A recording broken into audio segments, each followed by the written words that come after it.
For nearly 3 centuries, the Spanish Empire stretched across the globe like no power before it. From the Philippines to Peru, from Mexico to Milan, the sun never set on Spanish domains. But empires, no matter how vast, are not eternal. This is the story of how the greatest empire of the 16th century crumbled into irrelevance. A cautionary tale of economic mismanagement, military overreach, and the brutal cost of imperial ambition. To understand Spain's fall, we must first understand its rise. In 1492, the same year Columbus reached the Americas, Spain completed the Reconquista, driving the last Muslim kingdom from Iberian soil. The marriage of Ferdinand of Aragon and Isabella of Castile had united Spain, creating a nation hungry for glory and gold. The Spanish conquistadors were brutal but effective. Hernán Cortés toppled the Aztec Empire with just a few hundred men.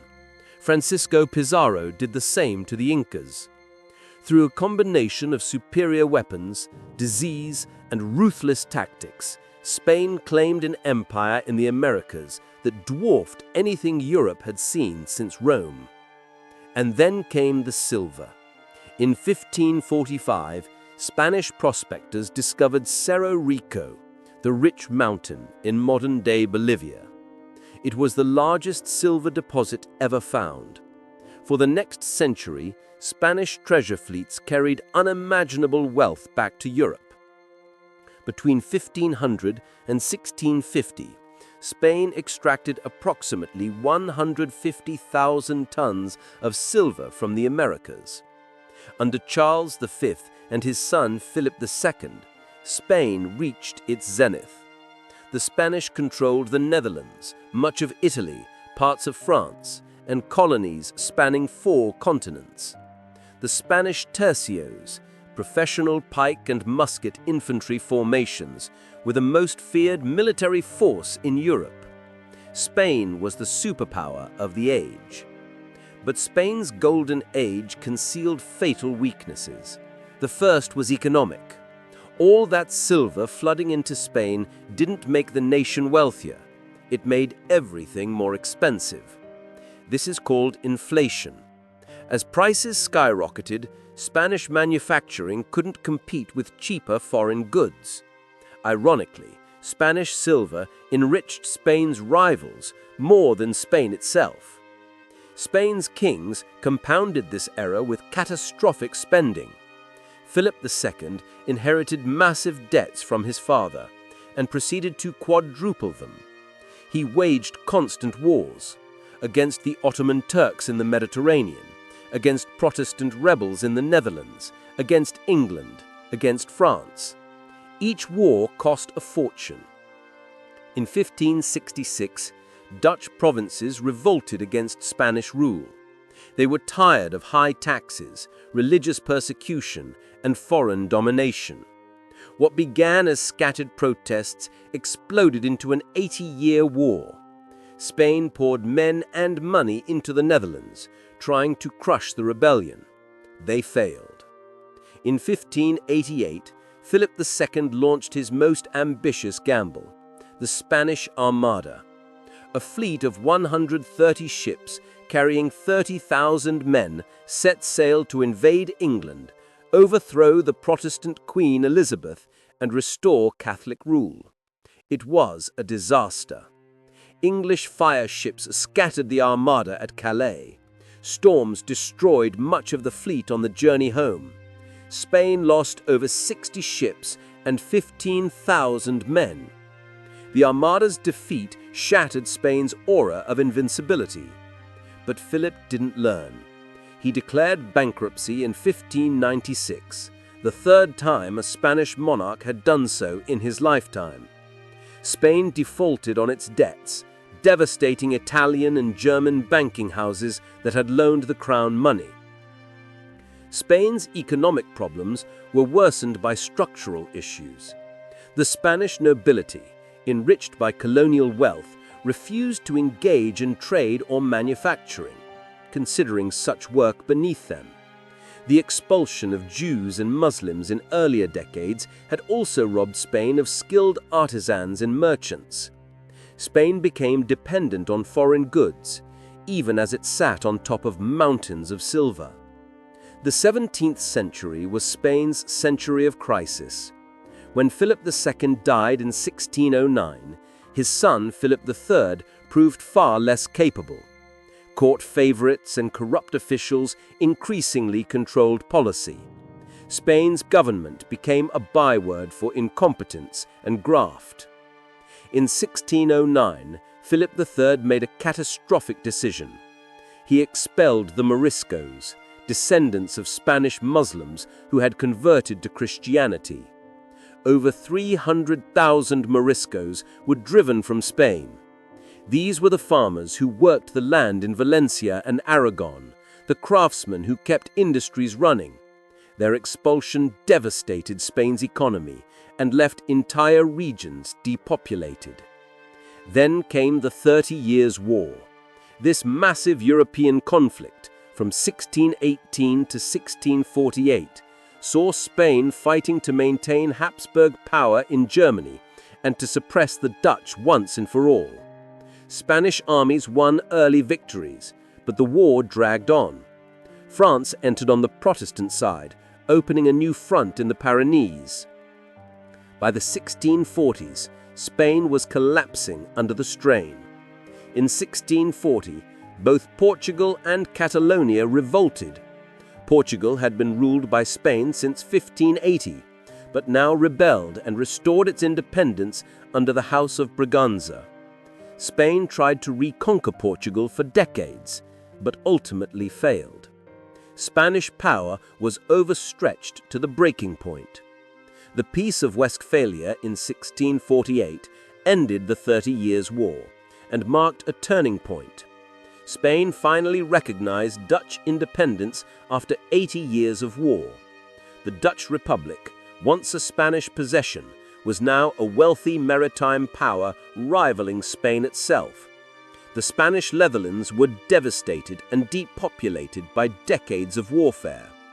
France now eclipsed Spain as Europe's dominant power. Under Louis XIV, France possessed a larger population, a more dynamic economy, and superior military organization. When Spain and France went to war in 1635, it took decades for Spain to accept defeat. The Peace of the Pyrenees in 1659 saw Spain cede significant territory to France and agreed to a humiliating marriage alliance. Spain's silver production from the Americas was also declining. Mines were playing out, and indigenous labor systems were collapsing. Meanwhile, other European powers were establishing their own American colonies. English settlements in Virginia and Massachusetts, French colonies in Canada and the Caribbean. These began to challenge Spanish monopoly in the New World. The death of the childless Charles II in 1700 triggered the final crisis, the War of Spanish Succession. Charles left the throne to Philip of Anjou, grandson of Louis XIV of France. This threatened to unite the French and Spanish crowns under one dynasty. Britain, Austria, and the Netherlands went to war to prevent French dominance of Europe. For 13 years, Europe burned. The war was fought in Spain, Italy, Germany, and the Low Countries. British and Austrian forces invaded Spain itself, reaching Madrid. The legendary British general, the Duke of Marlborough, won crushing victories over French and Spanish armies at Blenheim, Ramillies, and Oudenarde. The Treaty of Utrecht in 1713 ended the war and dismembered what remained of Spanish power. Philip V kept the Spanish throne, but Spain lost the Spanish Netherlands to Austria, Naples and Sardinia to Austria, Sicily to Savoy, and Gibraltar and Minorca to Britain.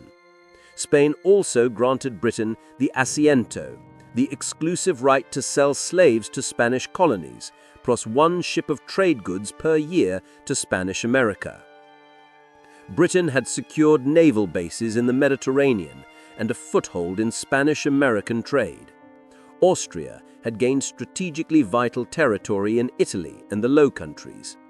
Spain, once the world's superpower, had become a second-rate power. The Spanish Empire still existed on paper. Spain still held Mexico, Peru, and the Philippines, but Spain itself was impoverished and powerless. The 18th century saw Spain become a pawn in great power politics. Spanish colonies were still valuable, but Spain lacked the naval and military strength to defend them properly. During the 7 Years' War, Britain easily seized Havana and Manila, returning them only as a part of the peace settlement. Spain's weakness was now obvious to all. The final blow came in the early 19th century.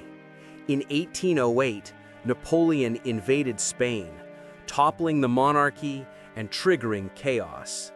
Spanish-American colonies, suddenly cut off from a legitimate government in Madrid, began declaring independence. Between 1810 and 1825, virtually all of Spain's American empire broke away.